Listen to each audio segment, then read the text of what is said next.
But now we have to, in our generation of physicians and health coaches and nurses and healthcare providers who touch lives, to understand it's our responsibility to employ this on a mass scale. Because if we don't, we're just keep jumping off the cliff. And there's going to be more and more of us jumping off every single year. And then before you know it, it's going to be our kids jumping off the cliff. You are listening to Veggie Doctor Radio, and this is episode number 147. Welcome to Veggie Doctor Radio. I am your host, Dr. Yami, board-certified pediatrician, certified lifestyle medicine physician, certified health and wellness coach, author, speaker, mother, wife, and human being. I passionately believe in the power of diet, habits, and mindset in sparking and sustaining well-being and joy in our lives. This podcast combines expert interviews and thoughtful monologues to explore plant-based nutrition, lifestyle medicine, parenting, mindset, and other exciting and fun topics. I hope that these episodes inspire you, uplift you, and equip you with the knowledge and tools to live your best life. Are you ready to get started? Let's do it. Well, hello, veggie lovers. Welcome back to Veggie Doctor Radio. Thank you so much for joining me yet again on this wonderful day. Today, I have Dr. Laurie Marbas, who was actually my very first guest on Veggie Doctor Radio way back in 2017. And now she's back to talk about plant-based telehealth.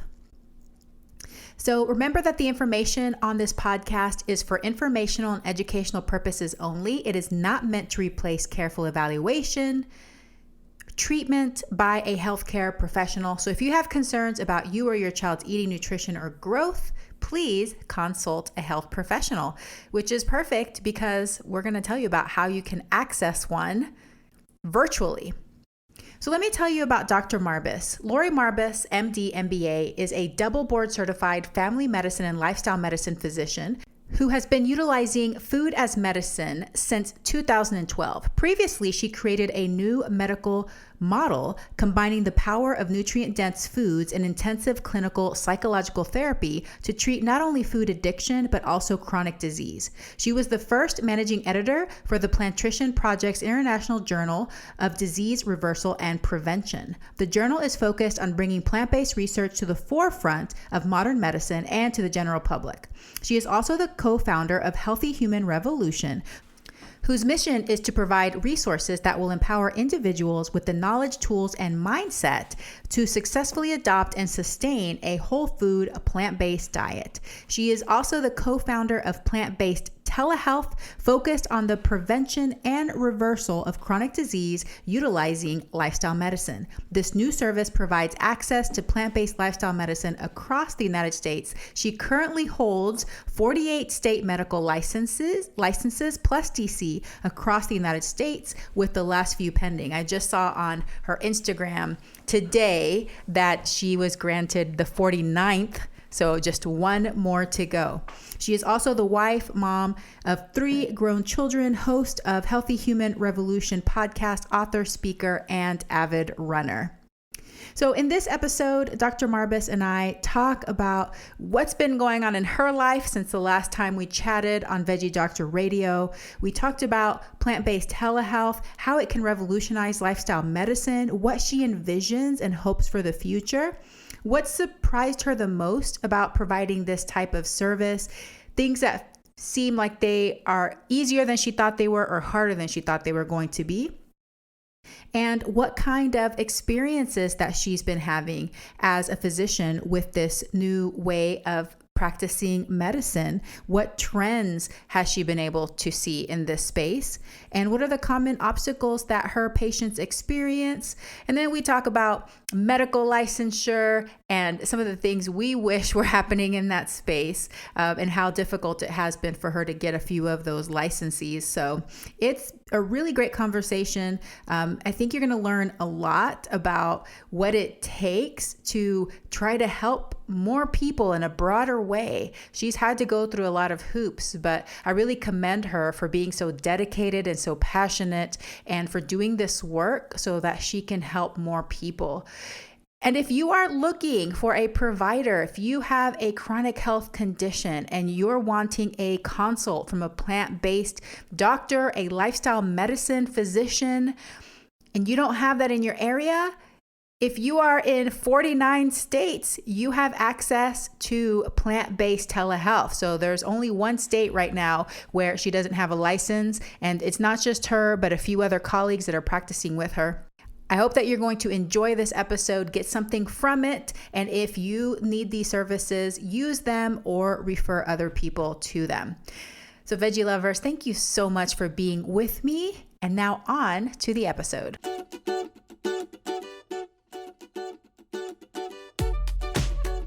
Dr. Laurie Marbas, welcome back to Veggie Doctor Radio. So this is super special because you are my very first guest back in September of 2017. And now you're back. So welcome, welcome. Thanks. I'm happy to be back. So you have some exciting things happening. You have been a busy, busy woman. I don't know how you're doing it all, but I would love to hear about your journey in co-founding this plant-based telehealth. How did you get the idea? How did this come about? Tell me about it. Yeah. So thanks for asking. It's quite an endeavor. So back in 2016, I had gone to Florida to work with Dr. Joel Furman in a clinic there called the Health Oasis. And it was where they came and people would come and give them a plant-based diet, and they'd stay for extended periods of time. And it was wonderful for 6 months until our investors pulled out. And then I was thrown into a world with no job, and it's slightly stressful, to say the least. And so a friend of mine who had been doing telemedicine for some time actually had emailed me like 3 months before. I was like, hey, here's this, company, they're looking to hire. Would you be interested? And I was like, oh no, I'm doing a great gig here. This is going great. I love it. Well, lo and behold, I remembered that email and I reached out to her and I started doing telemedicine, just as thinking it was kind of a short-term thing until the next brick and mortar type of job. That's what I've always done. And so this was in summer of 2017. And what ended up happening was I would see, patients calling in for you name it, colds, UTIs, headaches, skin rashes, just your normal family practice stuff. And I would see, oh, you have diabetes. By the way, have you heard about plants? And, that process of talking to them about, diet, and then of course leads to exercise and their sleep and all these lifestyle medicine habits, it was working really, really, really well. Right. So I had the C-suite folks contacted me and like, we're looking at your data. It's very skewed from other doctors. You're getting A1Cs that go from 11 to 6 in 3 months. What are you doing? And I'm like, magic. I'm giving them plants. The magic. This thing called fiber and phytonutrients. Amazing. And what was funny about that was I would say, you should start lifestyle medicine clinic. This would be great for these people. They're appreciative. I had people writing that were HR directors from companies writing in saying, I reversed my psoriatic arthritis and lost 50 pounds with the guidance of Dr. Marbus. You should continue doing this. This is great. And they just they looked at that and they're like, okay, that's great. Okay. But when I told them it was just plants, like how simple could that be? Of course, there's other elements involved with helping people transition and stuff, but that's kind of how it started and the inkling of the idea. And Anthony Masiello is a good friend of mine, and we had done other things together, launched Health Human Revolution, and just his family, my family, they're very close. And I tell him these things and he's like, Laurie, we should start our own telemedicine company. I was like, are you insane? I was like, do you have any clue what you're thinking? I mean, we're talking national, state to state, and doctors, and are you crazy? But he's very persistent. I will give him that. And I finally said, okay. And I switched jobs. So I wasn't working for a telemedicine company and trying to launch my own telemedicine company. And we spent a year and a half planning it. It was just Anthony and I fully invested in it, time, sweat, money, tears, lots of just like, oh my goodness, I've never in my life, I'm pretty sure we funded our lawyers' kids' college, their kids at college education, a few family vacations on top of it. But what was really cool about it was that with his experience as project management and coming from big pharma, having left that and just understanding that world and, running a successful business, I have an MBA. We understand the business side of this is very, very important because I can't offer services if a company is not functional and can maintain and sustain itself in a very reasonable, financial way. And so we started with that, but I also understood coming from the doctor's perspective, we really want them to be able to do this full time and make a living, regardless of where they are. So I live outside of Boulder, Colorado. And I think even if I had a brick and mortar, I might be able to do a full-time, lifestyle practice, whatever, but it would be a lot of work. It would be very difficult in the sense that I'd be stuck to a brick and mortar traveling. I think at least at this time in my life too, I just turned 50. I was like, that's not what I want to do. But anyway, instead I transitioned it all online. But I really think that doctors, let's say I have someone who's in a rural, Kansas or something, and they want to practice this, but they can't leave necessarily. What can we do to help them, right? Find the patients that are looking for this help, right? So we have doctors who want to practice it. We have amazing patients who are looking for a doctor who understands nutrition, in particular plant-based nutrition. And where can we get this place to put them together? So that's what we've created. So we've created this wonderful place, and we've had so many doctors reach out to us. A plethora. Our fourth doctor just started this February 1st. We have 2 more starting March 1st, and we're hoping to grow to 10 by the end of the year. We are in 48 states, including DC. We've seen international patients. We should be in all 50, hopefully very soon. I am carrying a burden of that. I will be licensed. I'm licensed in 48 states in DC. However, we're bringing on doctors, and I'm just bridging until we can get all the docs in those places. I don't want to see everybody. I don't have the capacity. I am so busy right now. I can barely keep my head above water. It really is, but it's been an amazing growth. Our first year will be March. We launched in COVID. It was a silver lining in the sense because the perceptions that telemedicine couldn't be a good way to deliver medicine, at least this type, was knocked down, honestly. And so doctors were interested and patients were interested. And so that's how it started. And we launched first week of March last year, 2020. And I couldn't be more excited with the growth. We have Dr. Chris Miller, who's been a good friend of mine for like a decade. And then, of course, we have the amazing Dr. Clapper, who everybody knows. And then we have our newest physician, Dr. Jeffrey Pierce, who's a family doc. He does surgical obstetrics, actually, really cool, in California, who's about to get his license in Texas. So he'll have these large states, which are great. But yeah, that's the growth. But running a business like this, there's insurance, Medicare, and over the state law, like practicing medicine in different states. And what does that mean? And then the EHR and oh my. Yeah, I can't even imagine.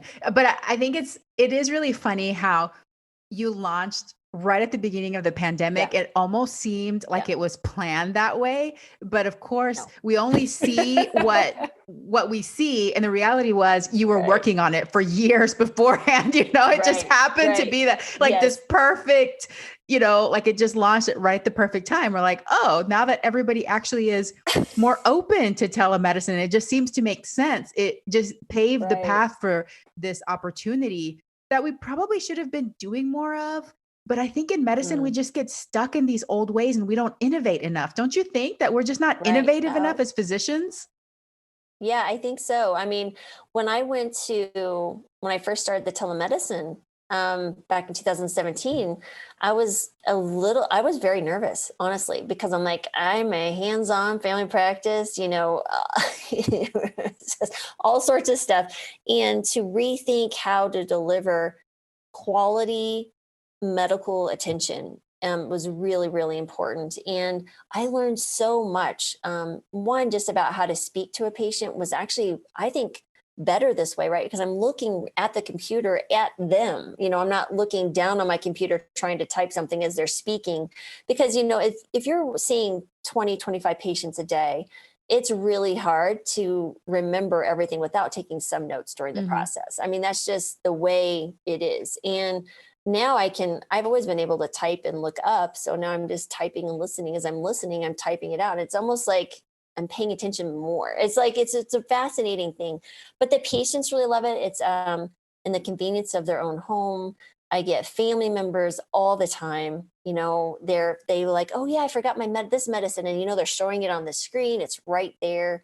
And it's just been a lot of fun. I'm not, strapped to a brick and mortar place. I can actually go. I do miss, obviously, times when, like the babies, especially as you're preaching, I love the babies. But, that's, one of the things that it's okay. But I'm really excited at our growth. There's so many things we can do. We want to bring on specialists. We want to do group visits. We're working on getting dietitians.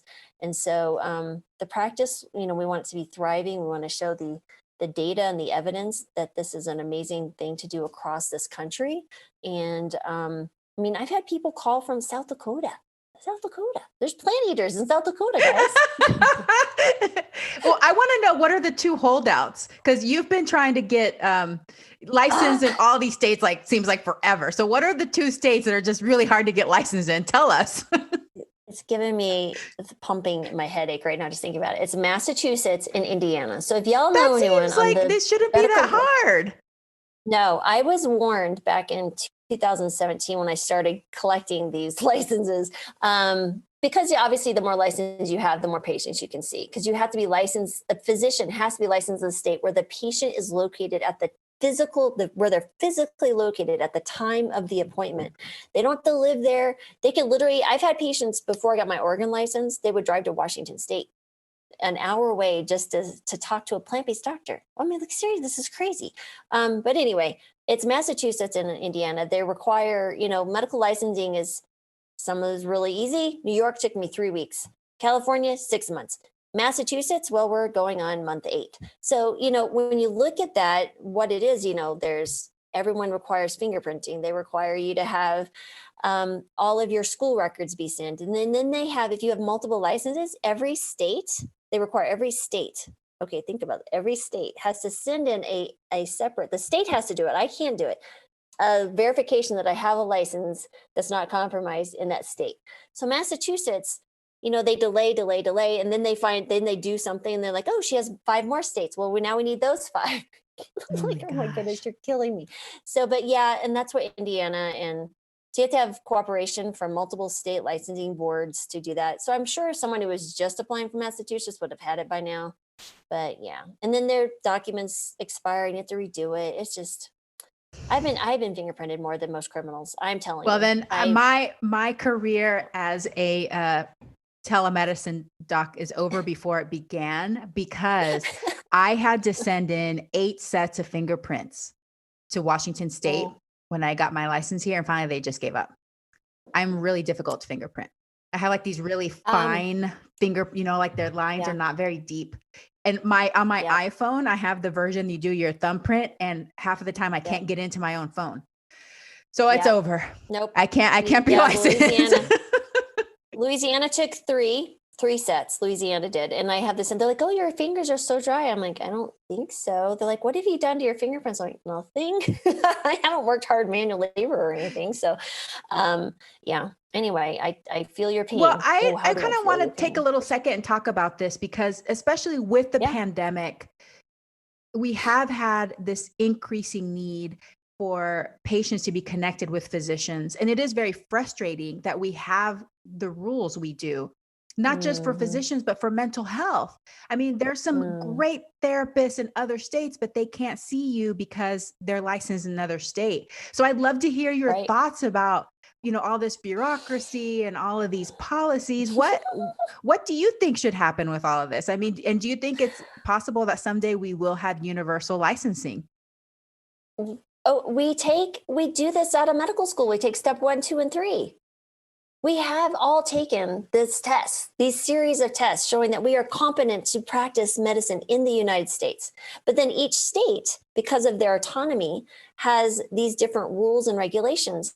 One state may have no requirements for continuous medical education. You pay, let's say $150 every third year. That's like Montana. I mean, these are Western, small, rural states. They're just like, we just need doctors. We're going to make these obstacles as minimal as possible. But then you have others like Florida who have multiple stacked CME requirements, and you have to go through a special CE broker and upload these and do that and pay this extra fine. Tennessee, for example, it's not only do you pay the renewal fee every year or every other year, but you have to pay a $400 privilege. I guess I call it a tax, a privilege fee to practice there. Every professional. Did you know in the state of Tennessee, I learned about this as I was doing some research. I'm like, why am I charging me $400? I already paid to my license there, but it's a privilege. North Carolina has one too, but it's only $50. But Tennessee, this privilege professional tax, every single time there's a professional basketball game in Tennessee, every player on every team has to pay I think it's like $2,500 or something. It was some crazy amount of money.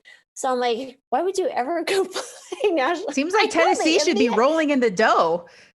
Dude, I'm serious. I'm like, wow. And these are just these things you don't think about. And I mean, the CME for the most part is most states will have multiple things that I can do at once and cover multiple things. But I'm telling you, I have learned so much. But we should have one universal license, 100%, because why should we have to go through all that time and expense just to see a patient literally in another state, just because there's a line, a boundary saying, here's my land and here's yours. I mean, it's utterly insane. Yeah. But I think it's just a money-making venture, right? Yeah. But it does hinder patient care because it creates, especially like you're saying in these rural states where they have very few doctors, there's just not even enough access. It makes it really difficult. And we now have the technology, so our policies need to catch up with that technology. Right. And there is a thing called the Interstate Medical Compact licensure. So this is, I can't remember, it's over 20 states, but these are more of Colorado's part of that. It's a agreement amongst the different states to, if you have a license in one state, that they will give you the privilege of practicing in these other states. You still have to pay the fee for each state, but then each state will still sometimes require extra, like a jurisprudence test or something like that. But it does make it much faster. And typically when you do that, I got, oh my goodness, at least probably 15 of my licenses within a period of a month going through that process. It was one application, but I still had to pay those extra fees. But that was very helpful, but that's not where a lot of my patients are concentrated. These are rural states. They're small populated states. So it's the Montanas, it's the Dakotas, it's, the Kansas, and then there's another Kansas. This is an interesting one, Kansas. So I really feel like I'm an expert in licensing at this point, but Kansas, my malpractice covers 49 states except Kansas, because Kansas has a special law that you have to use their fund and get extras, their special way of getting insurance. So I had to pay half the amount of my fee for my malpractice for a year for 49 states was this amount. I had to pay exactly half of that to get just Kansas. Oh my God. I'm like, are you kidding me? I'm like, this is ridiculous. So you have a lot of patience, woman. I admire that. So whenever you finally get your 50 states, are you going to have like a big party or what are you going to do? I'm going to have a fundraiser. That's exactly what you need to do. Oh my gosh. The maintenance will be much less of a hassle and much less expensive. I mean, it's still an expense, but it's certainly one I'm willing to take on at this point. It won't be something I continue for long term, obviously, but But I think it brings to light what a physician has to go through to actually see patients. Mhm. And then you go to see the patient, then you have all the burden of the EHR, the documentation, HIPAA rules, Medicare rules, all these incredible administrative burdens, insurance and this, like, oh my goodness, labs. And it's incredible to me. And then you have patients who can't afford their insulin, because I have majority of my patients are diabetics. I have type 1 kiddos, I have type 1.5s, I have type 2s, I have gestational diabetic patients. So all these amazing people are reaching out trying to get well. They can't even afford their insulin. And so now I'm scrambling, trying to figure out how to help them. I actually have people send me patients who are already doing well on a plant-based diet on insulin. Dr. Marbas has looked into this. Why don't you go see her just to help you get insulin? I mean, this is literally, I've had these cases and I'm just sitting here going, this is insane to me. In this country, boy, you open up a can of worms when you ask these questions. But Wow. it's been quite a journey to learn about there's just so much. There's so much we should be improving in. And Yeah. Well, uh, that's a great place to transition to my next question is what do you yeah, envision for the future? How can yes, plant-based yes. telehealth revolutionize lifestyle medicine? Oh yeah. Okay. This is very fun. So I love dreaming about this part of it, right? Because, all the hassles in the day to day, working till midnight, getting up and doing it again. Yeah, I need to work on my sleep habits a little bit certain days of the week. But our vision is really, remember, we wanted to bring lifestyle medicine and make it accessible for the masses. People may look at, we looked at the price. We brought it down as low as we could. We don't accept insurance at this moment because we would already been out of business. I mean, we just couldn't do that our first Mhm. year. And we will provide receipts and stuff for patients to submit to their insurance companies. And some of them are getting some reimbursement and some are getting 100% back, but majority are not getting anything. Even though we're cutting the cost of their care because we're stopping medications and they're getting better. Um, what we think when see of lifestyle medicine and being board certified lifestyle medicine, and you're talking to these amazing doctors who are all over the place, right? They're struggling to build a practice of lifestyle medicine because they're working in the confines of a normal, traditional medicine practice, which is procedure oriented, make more money, more patients. A primary care clinic is never going to be your cash cow in a hospital setting or it's just not. We're not made that way. We're meant to take the time to meet the families and build these relationships with these patients so they trust their physician and we can get them better. And now for a very important message. Hey, veggie lover, if you are looking for free resources to guide you on your plant-based and healthy living journey, go to dryami.com/free for tons of free downloadable PDFs.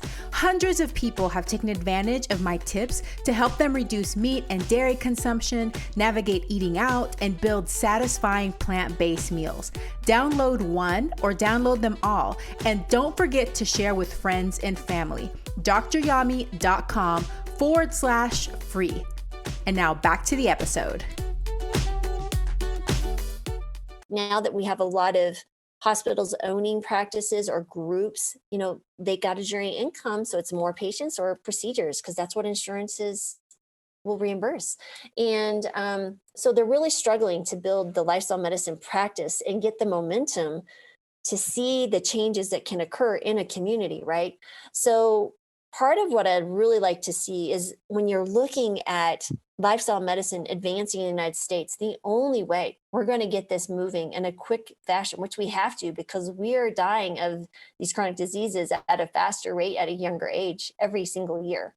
And when I can take the data from 2 years or a year or 2 years from thousands of patients across this entire globe, mostly obviously concentrated in the United States, but literally across the globe, different places, rural settings, urban settings, races, ages, genders. When you're looking at all this and all of it shows this picture, I look at this congregate data and they're reversing their diabetes, they're losing the weight, they're reversing their hypertension, they're controlling, autoimmune diseases, migraines are improving, lives are improving, medical costs are dropping. That's going to be amazing. So the only way to do that is to actually have access to all those patients who are willing to take this journey with us until it's an accepted practice and everybody's doing this. That's the only way we're going to do that. So the data collection is going to be really important for us. And then we have these amazing physicians who are excited about the opportunity of lifestyle medicine, but have never learned how to do it. And there's some amazing organizations, the American College of Lifestyle Medicine, the Nutrition Project, who are working towards building the educational side of things in, not only from medical school, but through your practice. But I think another thing that might be missing here is the actual practice of lifestyle medicine. It can be very sparse or sporadic depending on your setting. Mm-hmm. The beautiful thing about us is we're doing it every single day with hundreds of patients, right? So we're seeing all these amazing patients. We're doing it every day, and we're learning what's working. We're learning how to evolve and build this thing called lifestyle medicine, right? We're learning how to actually employ it. And that's the beauty of that. If we build a network of physicians, not only those who are working with us, but build a network of physicians across this country and build that. What do you do, for this patient? What do I do with this? What do I do on Monday, right? So if I learn something, I need to understand how to apply it, because if I don't understand how to apply it, it does me no good. It's just like I tell a patient, go lose some weight or go eat healthier. If I don't tell you how to do it, I'm starting back as the basics here. You're back to zero. So that is really important. We need to get down to the nitty gritty. If I have a diabetic who's never had a cardiac event, but they're on a statin because guidelines say they should be on a statin, if they reverse their diabetes and now are a healthy weight, have no medication needs, when can I stop the statin? Right? This is a common question. Or some other things, how do I deprescribe insulin in a safe manner? What should I tell my patient to expect? How do I deprescribe hypertensive meds? What's the first one to do? How should I do it? These are things we're not taught. How do I get my patient to, understand that they can eat healthy every single day? What is that behavior design that I can look at and say, what can I do to help my patient understand there are small things and tweaking in their environment, their mindset, that allow them to actually make this process easier. So that is lifestyle medicine. That's the science of it. That's the application of it. And then when you see that in a day-to-day with thousands of patients, somebody's going to have to pay attention, because we're going to be getting that snowball rolling, and we're going to be obliterating chronic disease. It's incredible. Yeah. And even while you were talking, I can see how this can really impact medical education too, because we're used to medical students and residents going on these rotations. How cool would it be if, you can have people from all over the country learning from these virtual visits and how you do it, because there's not that many people across the country that are practicing lifestyle medicine. So yeah, there's so many possibilities. Yeah. For example, my daughter, who is graduating medical school in May, and she's applying for amazing number of residencies across this country. And, she's looking at different ones, but one in particular that stood out was like, Mom, they actually have a lifestyle medicine curriculum at this residency. And I say, that's fantastic. But it's not at all the residencies that she's looking at, which is unfortunate. But, luckily, I feel blessed to have the opportunity to mentor her through that process of residency. She's a plant-based eater. She fully understands the power of lifestyle medicine, as I have educated that child since long ago. But, there's not a lot of young physicians who have that opportunity, and think, what a shame, right? And that's changing, but it's like moving a Titanic. It's moving a big ocean. I was in the Air Force. You can't move those things. You might have amazing ideas and some brilliant people who are willing to employ it, but until you you just can't do it. You can't do it quickly. But that's the beautiful thing about this is we're very small, we're nimble. We can turn our dial here, turn it there, and really start focusing on the things that are working, right? We're building our flywheel. We're just, it takes a lot of cranks in the beginning, but then it builds up and it's its own momentum. And, but that's where it's important that we stay focused as, co-founders of this and leaders. But I want to bring on amazing physicians. We already have the amazing patients, but continue to grow this practice, because I just see it as scalable. It's very attainable for every physician who desires to do it. And, I'm excited at the potential of where we're headed. I love it. Well, tell me what has surprised you the most about providing this service? And is there anything that's been easier than you thought it was going to be or harder than Mm. you thought it was going to be when it comes to helping patients improve their health? Yeah. So, I'd already been doing this already for a couple of years when we launched. So I knew the practice of lifestyle medicine was going to be easy in the sense of delivery, right? Um, I I'm surprised at how quickly we've grown. Honestly, I am fully booked out for a month at a time, Wow. and I'm stacking even more patients on because I can't, like you said earlier when we were talking, you can't say no. I really struggle that with myself, and I understand the burden of where these patients, there are some very ill patients who are just desperate for help and they're just looking, and I want to provide that. That's why I'm like, we're bringing on so many more providers as quickly as possible. So that was surprising, was how quickly we grew, how grateful the patients are. Oh my goodness. They're coming to you saying, Dr. Marbus, I want you to tell me what you want to tell me. It's like, I have patients who are like this, they're pre-selecting themselves Yeah. to come see me for me to tell them what I want to tell them. This is the most cool job. I'm like, okay, not only that. So I'm like, I get to practice lifestyle medicine. People actually want to hear the message. It's not me Mhm. trying to convince you. But I always tell my, previously when I first introduced lifestyle medicine in my own practice almost a decade ago now, I remember going, listen, I should not care more about your health than you, but I will until you care about it. But come on, man, you should look at this. You could be getting better. You could be stopping medication. You can feel better, and yeah. So I think that was really fun, was just understanding the joy, even though I'll see patients for a straight 5 hours. I am so just tickled by the end of it because like these patients are getting better and they're so thankful, and which makes my job so much easier and so much more enjoyable. And Yeah, and I think honestly, the funny thing is, the tricky point I think with some people is they start and they feel really good. Now the long term and the sustainability, Mhm. that's the beauty of this as well, is that they can allow them to see their doc and check in and use me as an accountability partner and help Mhm. them get that movement. But that's where also having, building this foundation, but hopefully we'll start building larger communities because more people have access and more people will be doing this, and we can have that in person support as well, which is really, really key. Wow, I love it. That's so great. So you've done this for a while and you're seeing lots of patients, you're getting lots of experience. Yeah. In this process, have you been able to find ways that it can be more systematized, how you can streamline solutions for patients? Have you been able to Yeah. find creative, innovative ways to make the process even better?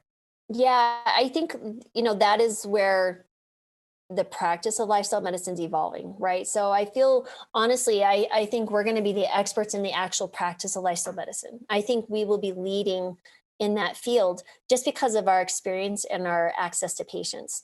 And, definitely want to be streamlined as much as possible and provide the automated component of that. The problem though is, how much is my patient going to engage with something that's not human? Mhm. Right. So that's the only component there, that we have to be a little bit careful of. We don't want to just say, oh, go watch these videos. Right. Well, we also know that a lot of people don't do that. So I think there needs to be a coaching element that, for the physician's standpoint of streamlined, if we can get, excellent health coaches and dietitians to offload some of that training, but that's actually part of the joy. People who do this, physicians, we like to coach, right? Mhm. Like you did, you got your own coaching certification. We enjoy that teaching aspect. So I don't think we want to give it away fully, but I don't also necessarily have to be looking at every food log when I could have a dietitian do it. So I think bringing on a care team is going to make that more streamlined, right? So that really is key. Having those resources available, like we built our own intake forms. We have our own handouts that we hand out to patients. We gather handouts from others like the ACLM, PCRM, and utilize that's already available. And just, people are hungry for the right information. And that's the other thing, I've seen this over and over and over again, and our other docs will agree. you'll have patients who come in and like, I'm just so confused. One guru says this, another guru says that. I'm trying to do this and I'm trying to employ all of it. And it doesn't even have to necessarily be plant-based eaters, right? They might be using something like Bright Line Eating and trying to combine that with Dr. Furman's and Dr. Esselstyn and Dr. McDougall and all these different, Dr. Gregor's checkoff list. Like they're like, I don't know what to do. I just can't seem to get it right. And then they get frustrated. That is very, very common. And that's the beautiful thing here is that we can personalize this, like you're one person talking to one doctor, and we're going to make this plan together and we'll decide together what's best for you. And I said, you need to put on blinders. You can listen to as much as you want, but when it comes to employing your life, I need you to put on blinders and allow me to help you figure out what's best for you at this moment in your life. And that seems to help. And having conversations, but also the technology, right? The technology will make it more streamlined. How easy is it for the patient to get into their portal? Can they, send us messages? That communication aspect needs to be very streamlined. Sharing documents needs to be streamlined, which, we just switched over to a new EHR, health, electronic health record. It's a much better system to allow that to occur. We want our patient experience to be incredible. Anthony actually has, I'm pretty sure, a large fan of groupies because they get him on the phone. When you call plant-based telehealth, it's us on the phone or it's Anthony on the phone. And they're like, I hear his all the time, Dad, Anthony is so nice. He's so helpful. Will you tell him that for me? I was like, absolutely. I'm like, I'll text him, there's another groupie for you. And it just tickles him. But, he will tell you, he's just happy to answer the phone because he goes, when that phone rings, it makes me happy. We're knowing that we're doing what we're supposed to be doing, that we're providing the care that has been so needed and lacking. And that access to care is so very, very, very important. Wow. That's incredible. Well, what have you found are the most common obstacles that your patients experience when they're coming to you? You're saying they're desperate, they want to get better. Why haven't they been able to get help? Why haven't they been able to see improvements in their health? What's going on? Well, do you have an hour? No. Summarize. I was thinking. Yeah. Let me give you the highlight. I think this is a very complex issue.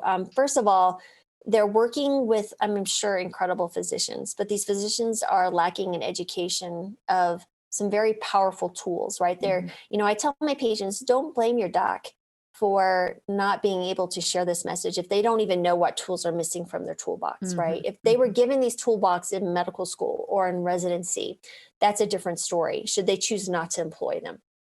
Number two is they have trouble getting access to their regular doctor. I'm hearing patients saying, it's taken me 6 weeks just to see my primary care doctor for an acute issue. I'm like, are you serious? And so, that's an issue. Number three is, patients, they're really struggling also with the insurance and coverage of maybe some alternative components of that. And that's the frustrating, and that's where we really struggle with our price, but we need to make it enough to make money to run a business, but at the same time, make it affordable for the majority of people. Right. So that's where we're going to, thinking of solutions for that, working on group visits, which will be cheaper for the patient and, they get the different dynamic. But I really think it's accessibility to physicians with this type of knowledge, number one. Number two is who's going to pay for it. And, three is that ongoing support. But then you have your other aspects that just come with every single person, even if you're not sick, switching to a plant-based diet. It's the social structure, what's going on in your home. So one of the first questions I was like, who's living in this house of yours? And are they on board? And if they're not, why? And then do I need to talk to them as well?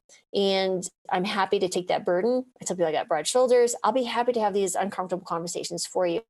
And it's hard because food is so integral to our lives and our culture. And, people get very defensive about it. So there's a lot of that social relationship contact. And then actually access to these healthy foods, right?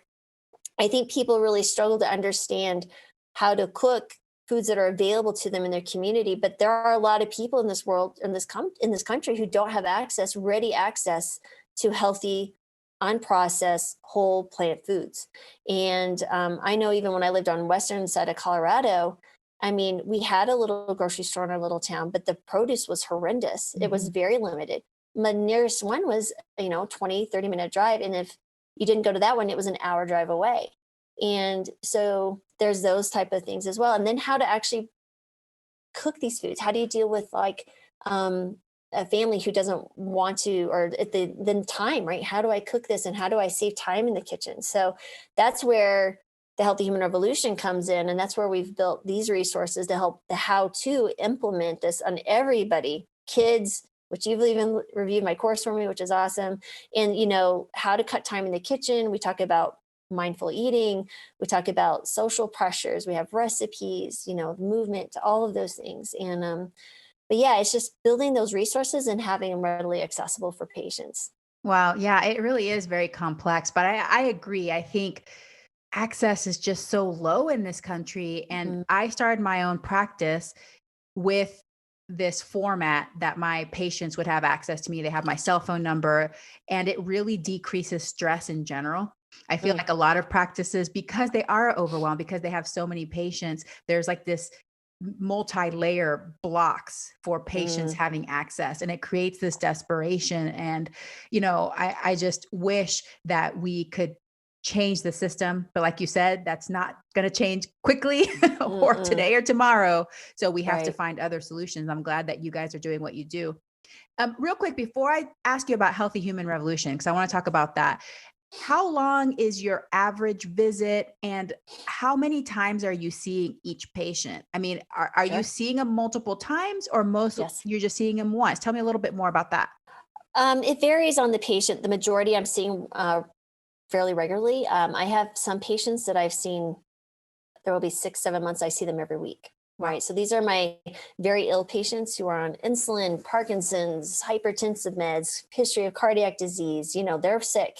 We're not going to, I don't expect that I'm going to be getting a lot of healthy people just checking in. But I do have those, right? I do have patients who are like, I'm a healthy plant-based eater. I just want to make sure that my nutrients are where they need to be. So I can order the labs and we can check and we can discuss and we could tweak things.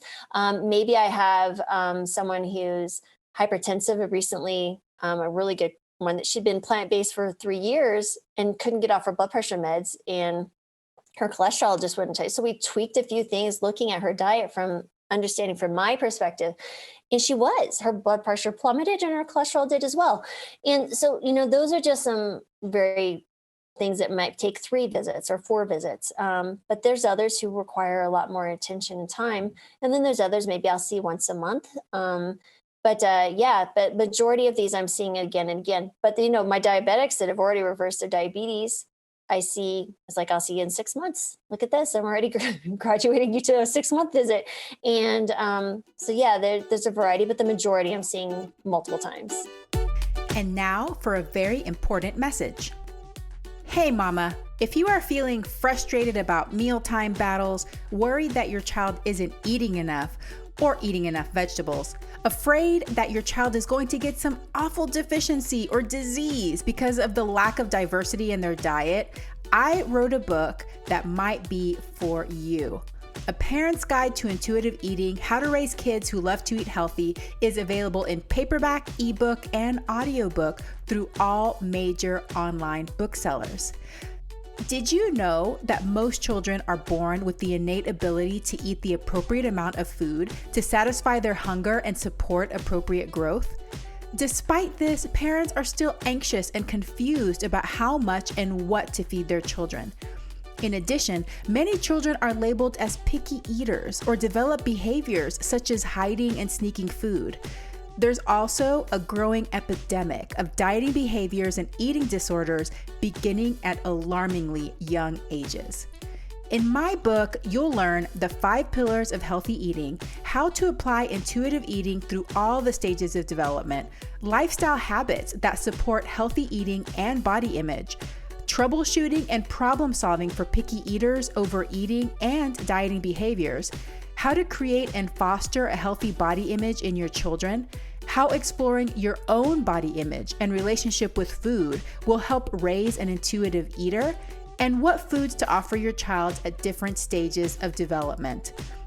A Parent's Guide to Intuitive Eating, How to Raise Kids Who Love to Eat Healthy, available in paperback, ebook, and audiobook through all major online booksellers. Are you ready for a fresh approach to feeding your child? For more information, visit dryami.com/book. And now, back to the episode. Wow, that's incredible. Mm-hmm. Is there a story that just stands out to you about something that you were just like, wow, this is just transformative? Yeah. Where do I even begin? There's probably so many. Just tell us one. Right. Just in the plant-based telehealth in the last year, I would say, I would say one stands out for sure. An individual who has lost upwards of close to 60, 70 pounds at this point, and was an uncontrolled diabetic, uncontrolled hypertensive, and in middle age. And when you start working with someone like that, and they start seeing these incredible, quickly responsive things occurring, what was interesting was their journey of their relationship with food. And that, I know that speaks to you, was not only how he interacted with others, but himself and his relationship. Mm-hmm. And so my joy, honestly, with every appointment is just hearing this incredible transformation of understanding of self, right? And seeing these relationships to inanimate objects of food, and how that relationship dictated his health. And he didn't feel like he was in control. But when you allow someone to understand how food can really change your health outcome, and then you're learning how your relationship with that food can change, and you can enjoy these foods and start craving them and love them and really have amazing meals, it's really cool to see. And so that not only is it the process, I mean, reversing diabetes and hypertension, these are normal everyday events, right? This is it's not the small print on the drug commercial, this is not typical results. Not typical results, exactly. And where these are actually the typical results, right? That's the beauty of this. But it's just really fun to see the internal mind and the speaking to themselves and their thoughts and their mindsets, and just seeing how that kind of joy comes out of them, but also impacts their family, impacts their places of employment, and these incredible things start happening. And I just was so excited just to be a small part of that journey, because I don't know who they're going to impact, right? So there was a time when I was in western side of Colorado. This was about, 3-4 years ago.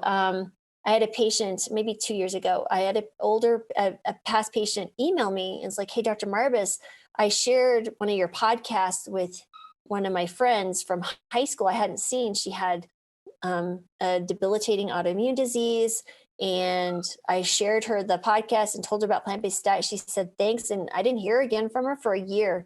She goes, she got in touch with me. She goes, she went on the plant-based diet. She reversed that process, lost 100 pounds. And now she's working with other people and they've lost 100 pounds. So there's this really cool ripple effect, because, we're all interconnected. There's a social contagion that occurs, especially with physicians. We have these, respect as authority figures. We have connections with thousands of people, and our message is of health, and people are telling us things that they don't tell anybody else, right? Mm-hmm. So we are really harbingers of some incredible information, and we can really have amazing impact in the multiple lives we don't even know, right? So when you look at the social contagion research, like, for example, my husband works somewhere.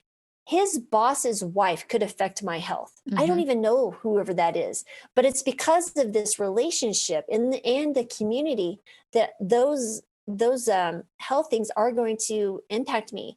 Obesity is contagious. It really is in that when you look at it in that sense. But it's a really good book called Connected. And the doc's name left me at the moment who wrote it, but it's a really good book. And there's a great video on YouTube that explains it. And I actually speak about it in some of my speeches. But yeah, that's the cool thing about that.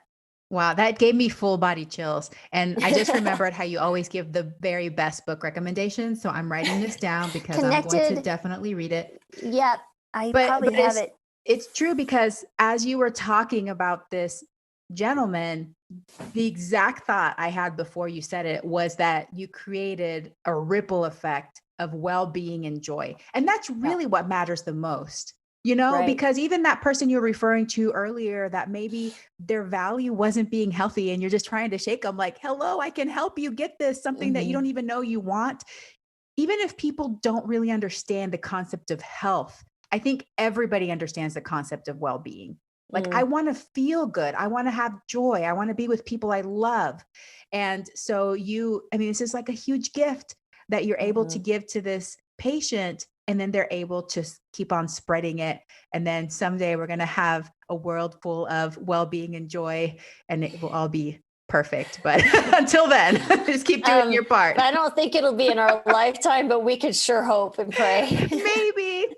Okay, A so small inkling. really quickly, tell me about the Healthy Human Revolution and Sure. what it is and how you can help people in that way as well. Yeah, so Healthy Human Revolution, again, was another venture with myself, Anthony Masiello, and Jason Cohen. And both of those guys have lost over 100 pounds in their own plant-based journey. And so they're just incredible humans in and of themselves. In the last year, my boys, Jonathan and Gabriel, who are 24 and 22, have joined me in that venture. Hmm. And so what we've done is we've created a place where we want to share the expertise of others, but also here, I have my podcast listed there. We have the videos, we have blogs, we have recipes, but we have some courses that are available. And from the beginning of 7 days, literally a course on in 7 days how to transition to a plant-based diet, and we cover everything that can possibly be covered. And honestly, we've had over I think we're around almost 2,500 people, 2,500 people have gone through that course, and we've had Wow. amazing feedback. And so it's a great starting point, even just introduction, to help people understand, what does this plant-based thing mean? What Hmm. can it do? When I go to the grocery store, how do I read a label? What should I be looking for when I'm going to be talking to my family about this? What about those social issues? What about my kids? Should I supplement? So those are those bigger questions. Am I going to get enough protein? Da, da, da. Yeah. And, and we help people understand what's considered a healthy food and where that gray zone is, and what's probably considered a food that's going to be less health promoting. Mhm. And it's just a chart to help people understand when they want to make choices, where in that, kind of just some general guidance, because people don't know. It's like Yeah. they're confused by all this nutrition, you know, articles and different things. So that's there. We have some other folks like John Pierre, who does some exercise videos for us, and just some incredible, like Chloe Stein. She's done some recipes for us on, veggie things for the meat lovers, how to make those type of foods taste really good. Hmm. So, and then, I did my own, was like the time in the kitchen, because I went to medical school with three little kids, and then I went plant-based when, I had three teenagers. I totally get it. Time, I get it. The social impacts, the all of that is just so very, very important. And how to get kids, like I even created a coloring book with superheroes to get your kids to color and get them in the kitchen. It's like a little cookbook, and ages and stages, and what we should be looking for across the lifespan. So yeah, that's what that is. It's a course. It's not as much of a focus right now as I have the boys working on plant-based telehealth, because Hmm. they're marketing and film guys, very bright kids that are super helpful. And yeah, that's what that is. That's awesome. No, but it serves as a good adjunct, especially for Yes. people that need that extra support, extra information, want to make sure that they're getting credible, accurate information to help them on the journey. What Right. do you wish more doctors and healthcare providers knew? What do I wish they knew? I'll tell you, I think I wish they knew that there was a business model that would allow them to practice what they want to do. Right. There is a way. We have cracked that code on helping physicians make a good living and in many times more than they could in a brick and mortar, at least from a primary care standpoint, and see the patients. But it will require a little work. You got to get your license. But I think that there are patients who want to hear the message and who will take it and employ it and see incredible change in their life. And that there are ways to do this where you don't have to feel like you're beating your head against the wall. You're knowing that you're not alone. There are others of us who are, kind of walking, and I feel like we're standing on the shoulder of giants who, incredible doctors like Dr. Esselstyn and Dr. McDougall and Dr. Furman, who really were in this landscape of, they were facing this huge jungle and they took the machetes and started the path, but now we have to, in our generation of physicians and health coaches and nurses and healthcare providers who touch lives, to understand it's our responsibility to employ this on a mass scale, because if we don't, we're just keep jumping off the cliff, and there's going to be more and more of us jumping off every single year. And then before you know it, it's going to be our kids jumping off the cliff and not just the adults. And which really gets to me as a mom and just someone who cares for kids, it's just, it blows my mind. But that is what I need doctors to know, and they should feel a sense of urgency to share the message. And there are ways to do that, and we're trying to build that network and that accessibility. And we just need to keep working it. And every single one of us has a responsibility to share this message in your circle of influence. And we're trying to build the circle of influence that's easier to spread the message. Yeah. Oh, that's so beautiful. Well, this has been so great, Dr. Marbas, telling us about this venture. And I'm so glad that you've been successful. And I am going to send you positive energy for those last 2 states. And we can get your GoFundMe campaign ready. Yes. So to pay for like the 1 million licenses you have. But please tell us how my listeners can connect with you, find this new company, find Healthy Human Revolution, and support your work. Yes, thank you so much. First of all, Healthy Human Revolution is healthyhumanrevolution.com. There's links to the podcast, our YouTube videos, and everything there on that side of things. You can even find a link to plant-based telehealth. Plant-based health is plantbasedtelehealth.com. Come check us out. Everything's explained, the pricing, the model, everything. It's super easy to make appointments. And it talks about, the different docs. You can meet the different docs, and they have their bio and what states they're licensed in. And if you don't need a plant-based doctor, but maybe you know someone who does, please share the word or share this podcast. It's just so very important that we spread the word that we actually exist. And that alone, and we just barely, honestly, we were just trying to build the business, but now we're starting to really tap into the marketing. And as busy as we are now, I'm a little bit scared, which is good. That's why we're building capacity. But we really want to get in front of people. And so if you know someone who might benefit from this message or is seeking a message of health and not sure where to go, send them our way. We'll be happy to discern if we can help them or not. I get messages every single day, multiple messages. Can you help me? Can you guys do this? Can you that? I'll be happy to, I respond to every single one of those personally. So please, please, please share the message and ask us questions. If you don't, we also have live webinars on the plant-based telehealth Facebook page. You can join there, or you can join the actual webinar if you don't want to be on Facebook. On our Facebook page, it says register for webinar. We do those the second and fourth Thursdays of every month. We try to bring on special guests. We'll bring on our new doctors. We answer your questions live, and that goes usually for about 30 to 45 minutes. And then those replays are available for you to watch at any time on our YouTube channel, on our Facebook page, and also our website. So we're trying to do as much as we can in just helping people find a better way of health. I love it. I'm so grateful that you exist. So healthyhumanrevolution.com and plantbasedtelehealth.com, lots of resources. And now it's time to gain that momentum. So that's awesome. Yeah. Yes. All right. Well, leave us with one call to action. What is one thing that we can do this week to improve our lives? Just eat more vegetables. Nice. Nice and simple. It's, as we've talked about so much today, and I think that can be an overwhelming thing, but honestly, it's just crowd out your plate with more of those plant foods. And the more you can do it, and the more less processed way, the better you're going to feel. And it's just honestly, it can be that simple to start. Yes, one foot in front of the other, eat more vegetables. Yep. Dr. Marbas, thank you so much. Good luck with everything. I'm so happy to have you as a guest today. And thank you for everything that you do. And I hope that you have a very plantastic day. Thank you. Hey, veggie lover. I hope that you loved today's episode. Will you take a second and do me a huge favor? Please subscribe to my podcast so that you never miss an episode. You're the reason I'm here, and I want to share it all with you. Thank you for listening, and have a plantastic day.